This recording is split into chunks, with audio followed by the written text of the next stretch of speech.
রাশিয়ার president Vladimir Putin বলেছেন, Ukraine সংঘাতে বৈশ্বিক যুদ্ধের বৈশিষ্ট্য রয়েছে এবং পশ্চিমা দেশগুলোতে মস্কোর হামলার সম্ভাবনা উড়িয়ে দেননি তিনি। ইউক্রেন যুদ্ধে বিশ্বের বিভিন্ন দেশ জড়িয়ে পড়ার পরিপ্রেক্ষিতে বৃহস্পতিবার এই হুমকি দিয়েছেন পুতিন। এদিকে ইউক্রেনের সাবেক সেনাপ্রধান ভ্যালেরি ঝালুঝনি দাবি করেছেন, বিশ্বের তৃতীয় বিশ্বযুদ্ধ ইতিমধ্যে শুরু হয়ে গেছে। তার মতে, ইউক্রেন যুদ্ধে রাশিয়ান মিত্রদের সরাসরি যোগ দেওয়ার বিষয়টি তাই নির্দেশ করছে।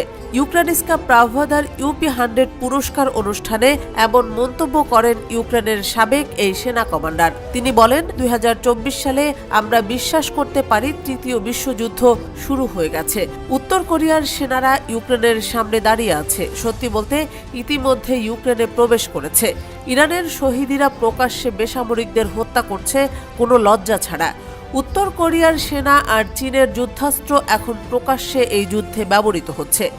তিনি ইউক্রেনের মিত্রদের দ্রুত ব্যবস্থা নেওয়ার আহ্বান জানিয়েছেন, যেন এই তৃতীয় বিশ্বযুদ্ধ এখানেই থেমে যায়। তিনি বলেন, ইউক্রেনের মাটিতে এটিকে এখনো থামানো সম্ভব, কিন্তু কিছু কারণে আমাদের মিত্ররা তা বুঝতে চায় না। এটি নিশ্চিত যে ইউক্রেনের এখন অনেক শত্রু। 3 মাস আগে আকস্মিক অভিযান চালিয়ে রাশিয়ার কুরস্ক অঞ্চলের বড় একটি অংশ দখল করে নেয় ইউক্রেনীয় সেনারা। তাদের সেখান থেকে হঠাতে রাশিয়া উত্তর কোরিয়ার সেনাদের নিয়ে এসেছে।